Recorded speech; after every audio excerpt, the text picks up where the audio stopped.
What is Indus Rivers Treaty? Indus Waters Treaty, signed on September 19, 1960, between India and Pakistan and brokered by the World Bank. The treaty fixed and delimited the rights and obligations of both countries concerning the use of the waters of the Indus River system. And this treaty is divided into two forms. First is eastern side rivers. Sutlej, Beas, and Ravi 11 cubic km annual flow before entering Pakistan. India has full rights on all waters. Pakistan can use whatever flows into its territory. ANS second is western side rivers, Indus, Jhelum, Chenab 232.5 cubic km annual flow before entering Pakistan. India can use only about 62.2 cubic km, 170.3 cubic km reserved for Pakistan. Why in news? Nowadays in news coming India send a notice to Pakistan related to Indus Treaty and India has sought modification of the 62-year-old treaty that governs the sharing of waters of the Indus system. India objects to two simultaneous dispute resolution mechanisms that have been set in motion. So, let's see what matter is. New Delhi has issued a notice to Islamabad seeking modification of the more than 6-decade-old Indus Waters Treaty that governs the sharing of waters of 6 rivers in the Indus system between the two countries. India said the notice follows Pakistan's continued intransigence in implementing the treaty by raising repeated objections to the construction of hydropower projects on the Indian side. The notice, sent on January 25 through the Commissioner for Indus Waters, gives Pakistan 90 days to consider entering into intergovernmental negotiations to rectify the material breach of the treaty. The notice has invoked Article 12(3) of the treaty, which says, "The provisions of this treaty may from time to time be modified by a duly ratified treaty concluded for that purpose between the two governments." Sources said India was initiating the process to make changes to the 1960 treaty. India's hydroelectric projects. The notice appears to be a fallout of the long-standing dispute over two hydroelectric power projects that India is building, one on the Kishanganga River, a tributary of the Jhelum, and the other on the Chenab.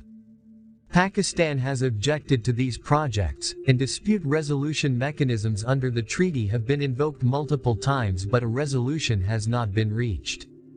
In August 2016, Pakistan approached the World Bank, which had brokered the 1960 treaty, seeking the constitution of a court of arbitration under the relevant dispute redressal provisions. India moved a separate application asking for the appointment of a neutral expert, which is a lower level of dispute resolution provided in the treaty.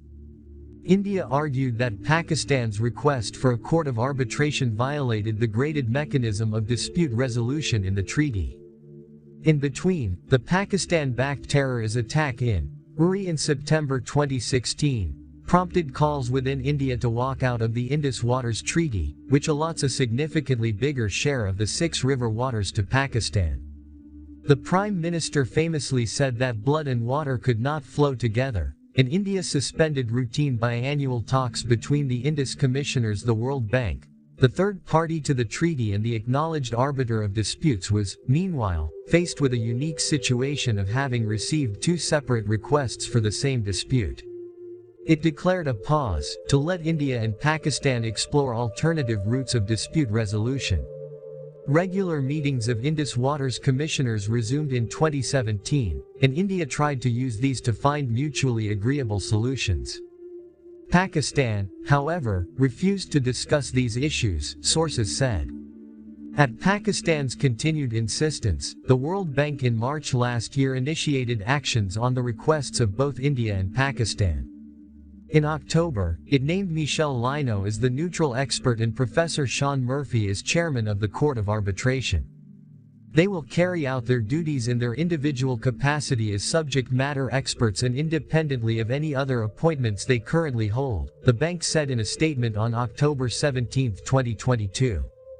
But such parallel consideration of the same issue is not provided for in the treaty. India has repeatedly cited the possibility of the two processes delivering contradictory rulings that could lead to an unprecedented and legally untenable situation. India's notice and implications. At this point, the implications of India's notice for modifying the treaty are not clear. Article 12(3) of the treaty that India has invoked is not a dispute resolution mechanism. It is in effect a provision to amend the treaty.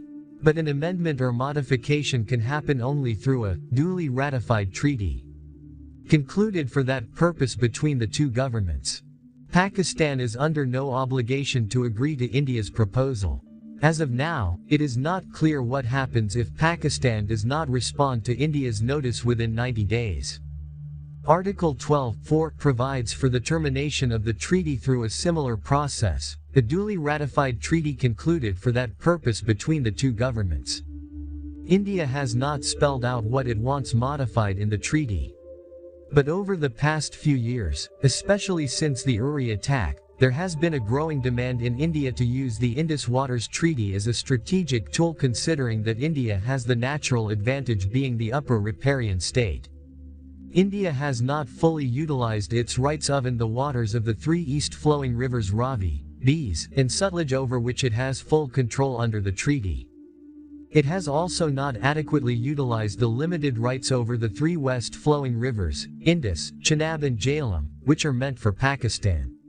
Following the Uri attack, India had established a high-level task force to exploit the full potential of the treaty. Accordingly, India has been working to start several big and small hydroelectric projects that had either been stalled or were in the planning stages.